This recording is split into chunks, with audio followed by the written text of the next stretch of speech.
ជាប់เลยថនេះជាប់ទឹកអស់ជាប់នៅភូមិធុនឌូងយើងភូមិប៉ែងជ្រៃបាទជាប់មានភ្នែកមើលផ្លូវទេបងលោកឯងមានភ្នែកមើលផ្លូវអត់និយាយត្រង់ជាមួយគ្នាបងអាសាដើរមើលមើលកុំនៅចងក្បាត់កមានភ្នែកមើលផ្លូវទេបងលោកឯងមានភ្នែកមើលផ្លូវអត់និយាយត្រង់ជាមួយគ្នាបងអាសាដើរមើលមើលកុំនៅចងក្បាត់ក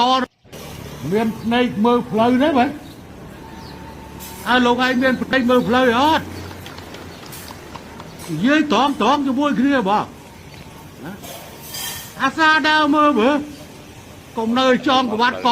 មកខ្សែនេះខូចទាំងអស់បាទ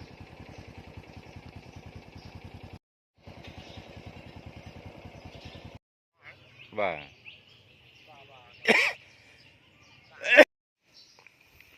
ផ្លូវកែងវត្តប៉ែងជ្រៃបាទឃុំបន្លាងស្រុកបារាខេត្តកំធំបាទខូចយកតែមែនតែនមកខ្សែនេះបាទ